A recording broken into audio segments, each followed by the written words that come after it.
에베소서 말씀은 교회론에 대해서 말씀을 하고 있다고 이미 말씀을 드렸습니다. 이 교회론에 대해서 말씀하고 있는 에베소서를 크게 두 부분으로 나누어 볼 수가 있습니다. 그것은 3장까지 1장에서 3장까지 말씀에는 하나님께서 우리를 위해서 행하신 교리에 관한 문제입니다. 우리의 예정됨, 우리의 구원됨, 그리스도가 우리의 국률에 풍성하신 사랑으로 오심, 이런 것들, 교리에 대한 것을 설명하고 있고요. 그리고 오늘부터 보는 이 4장에서부터 6장까지 말씀은 그런 교리를 바탕으로 해서 우리가 이 세상에서 어떻게 살아가야 할까, 실천적인 삶을 다루고 있습니다.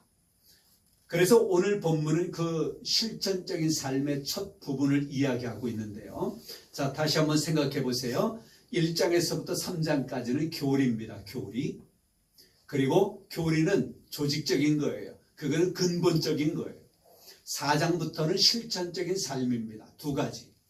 그래서 이 에베소서를 하나의 저울을 놓고 본다면, 저울. 우리 법원에 가면 저울 있지요. 가끔 드라마 볼 때 그런 거 보잖아요. 저울. 그래서 그 저울 양쪽 접시에 두 개의 물건을 올려놓았을 때에 한쪽이 무거우면 기울어지지요. 무거운 쪽으로 내려가게 되어져 있지요. 그런데 이 그리스도인의 삶이라고 하는 것은 그렇게 되어지면 안 되는 거예요.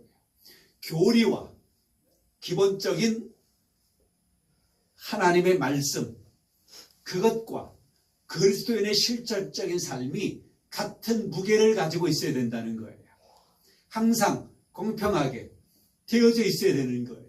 교리로 구원받은 사람이 구원적인 것과 하나님과의 관계에만 치중하고 세상 실천적인 삶에는 일명 막 살아간다면, 개판으로 산다면 그거는 안 맞지요. 균형이 안 맞지요. 그거 잘못된 거예요. 또 그리스도인이 예수를 믿고 구원받은 사람이라고 하면서 교리적인 기본적인 하나님의 말씀, 하나님과의 관계에 대해서는 막 살아가면서, 개판으로 살아가면서 세상 사람들에게는 뭐 난 이렇게 해 저렇게 해라고 하면서 실천적인 것만 살아간다라고 하면 이것도 안 맞는 거예요. 항상 균형을 맞추어야 된다라고 하는 그런 말씀인데, 그것이 오늘 성경 말씀에 보면 그대로 기록되어져 있어요. 1절을 보면 후반절에 너희가 부르심을 받은 일에 합당하게 행하여 라고 말씀을 합니다. 부르심에 합당하게, 부르심을 받은 일에 합당하게 살아가래요.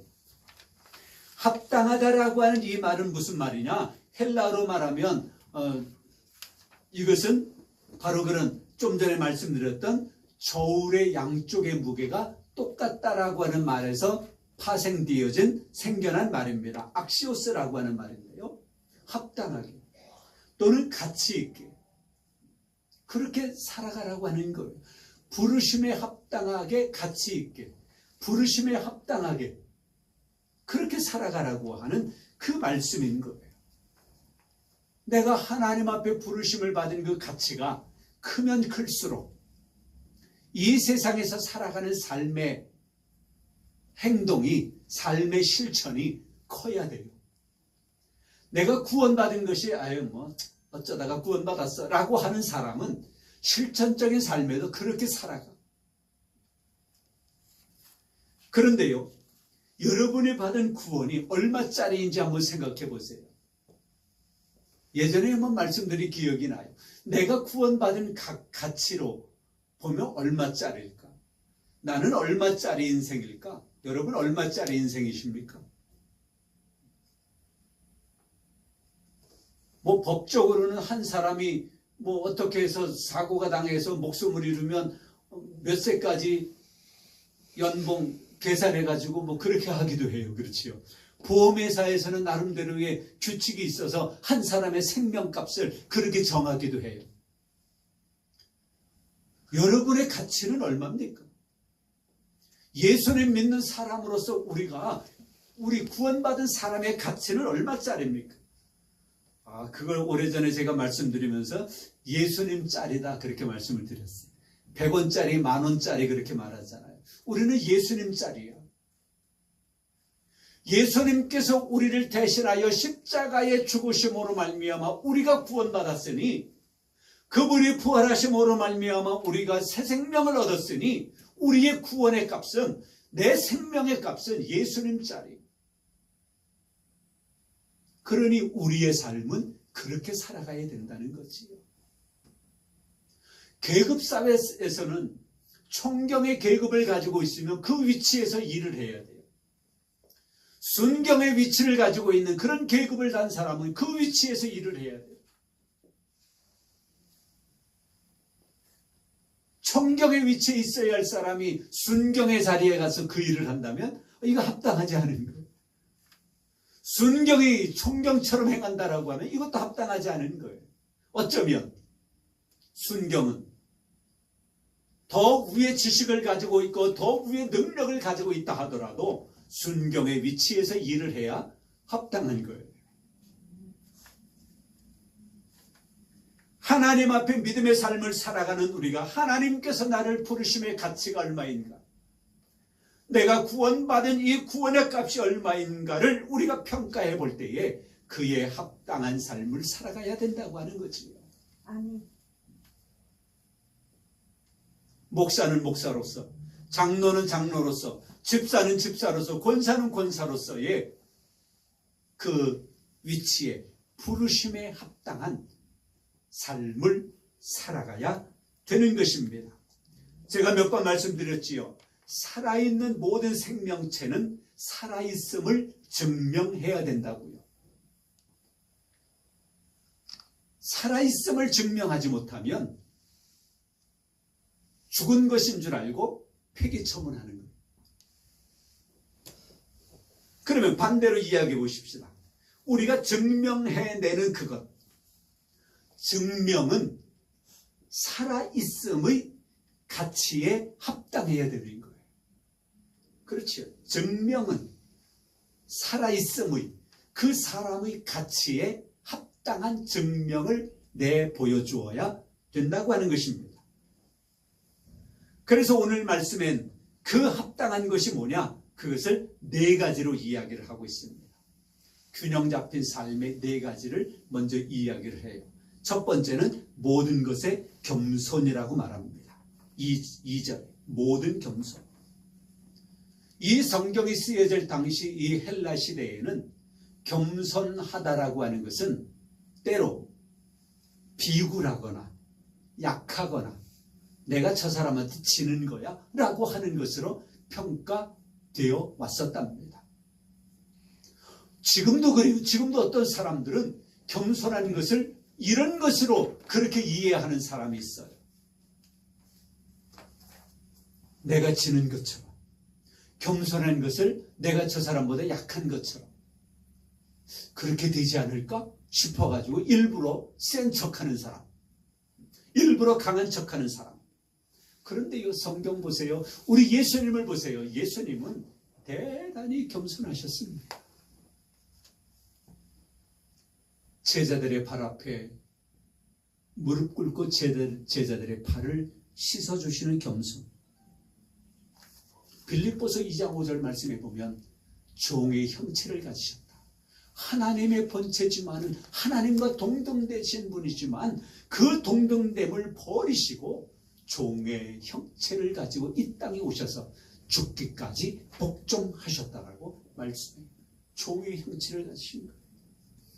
예루살렘 입성하실 때 우리 예수님은 한 번도 타보지 아니한 나귀를 타고 가셨습니다.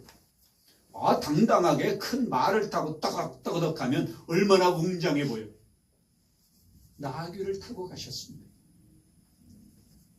낮아질 대로 낮아지신 우리 예수님, 더 겸손하지 못할 정도로 가장 겸손하신 그 예수님, 그분이 우리를 구원하셨고 그분이 우리를 새 생명 가운데로 인도하셨습니다. 그러니 우리는 그 부르심에 합당하게 겸손하게 모든 겸손. 그 다음에 두 번째는 서로 온유라고 말합니다. 온유, 모든 겸손과 온유. 온유한 것도 우리가 잘못 이해하는 사람들이 많아요. 무조건 그냥 예 그러는 사람. 어디에 가면 반대도 안 하고 찬성도 안 하고 그저 묵묵히 있는 사람. 아, 저 사람은 참 착해, 온유해, 그렇게 생각하는 경우들이 많아요. 그런데 성경에서 말하고 있는 온유는 그런 것만을 이야기하는 것이 아니에요. 복음 앞에서는 당당해야 돼요. 아멘.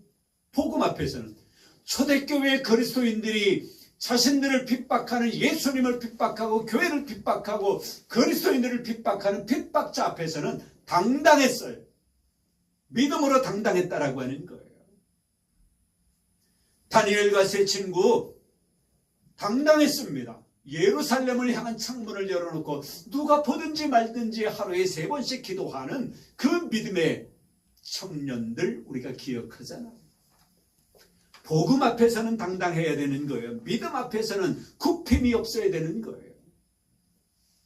그러나 하나님의 사람을 얻기 위해서 온유해야 합니다. 아멘. 그 온유는 수용성이에요. 수용성. 받아들이는 거예요.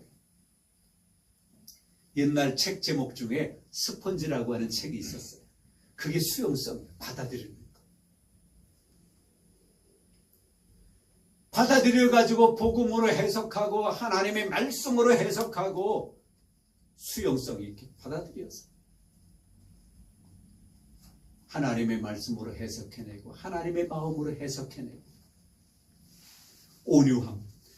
단순히 순한 성격이 아니라 복음 앞에서는 굽힘이 없이 당당하나 하나님의 사람을 얻기 위해서는 겸손해야 되고 너그러워야 되고 자비로워야 되고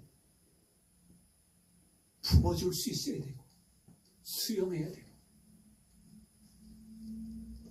그 다음에 오래 참음이라고 말합니다. 초대교회 그리스도인들처럼 좋은 것을 얻고 하나님의 그 영원한 생명을 누리기 위하여 쉽게 포기하거나 분노하지 않는 오래 참. 그 다음에 마지막으로 사랑 가운데서 서로 용납하라고 합니다. 용납이라고 하는 것은 우리 용서, 용납. 좀 더 용납이라고 하는 것에 저는 더 무게를 두고 싶어요. 우리 사람들은 그러지요. 너 내가 이번 한 번은 용서해 줄 테니까 다음에 정말로 그러면 다음엔 혼나? 그게 진정한 용서일까? 우리 하나님은 우리를 다 받아주셨어요. 그리고 하나님의 보좌 우편 그 자리까지 내어주셨어요. 용납이신 용납. 받아들이는 거예요. 다 받아들이는 거예요. 너 다음에 그러면 혼나? 지금보다 더 혼날 거야. 이거는 그 다음부터는 저놈 또 그러나 보자. 그런 마음이 계속 있는 거예요. 그렇죠? 왜? 전에 말했거든요. 너 그러면 혼나? 혼내줄 걸 생각하면서 또 그러나 안 그러나 보는 거야. 우리 하나님은 우리를 다 받아주셔서 도말하시는 분. 아멘. 도말, 없애버린다는 거예요. 조서를 꾸면 경찰관들이 조서를 꾸몄는데 없애버리는 거예요. 도말하는 거예요. 없애버리는 거예요. 우리의 죄가 거무나 양털같이 희게 하는 거예요. 없애버리는 용납입니다. 받아주는 겁니다. 너 두고 보자가 아니라 다 받아주는 거예요. 우리 예수님은 그러셨습니다. 그리스도의 사랑이 우리를 그렇게 용납하셨어요. 하나님의 사랑이 우리를 용납하셨습니다. 왜 이렇게 해야 되느냐? 왜 모든 겸손과 온유와 오래 참고 사랑 가운데서 서로 용납해야 되느냐? 4절 말씀에 기록하고 있습니다. 몸이 하나요 성령도 한 분이시니 이와 같이 너희가 부르심의 한 소망 안에서 부르심을 받았다. 부르심의 한 소망 안에서 우리가 부르심을 받았대요. 한 소망. 우리 그리스도인들은 하나의 목적을 가지고 이렇게 겸손하고 온유하고 오래 참고 용납해야 된다는 거예요. 하나의 목적을 가지고. 그러나 일반적인 사람들은 하나님과 관계없는, 예수님과 관계없는 삶을 살아가는 그런 넌그리스도인들은 그들의 목적이 다 다른 삶을 살아가는 거예요. 부와 명예를, 권세를 또는 세상의 어떠한 성공을 바라보면서 그들의 목적은 다 다른 거예요. 그러나 하나님의 사람들, 예수님을 믿는 사람들은 부르심의 한 소망, 하나의 소망 안에서 우리가 부르심을 받았대요. 그래서 우리 모든 그리스도인들은 서로 다른 기능을 가지고 있지만 하나의 지체로서 하나의 목적을 가지고 살아가는 것인데, 그것이 바로 하나님의 나라와 하나님의 영광인 것입니다. 그 하나님의 나라와 하나님의 영광을 위하여 우리가 겸손하고 온유하고 오래 참고 서로 용납해야 된다고 하는 것이에요. 그러기 위하여 우리는 부르심을 받았습니다. 하나님께로부터 우리는 부름받은 거예요. 그 부름받음에 합당한 삶이 뭐냐? 그것이 오늘 성경에 기록되어진 것입니다.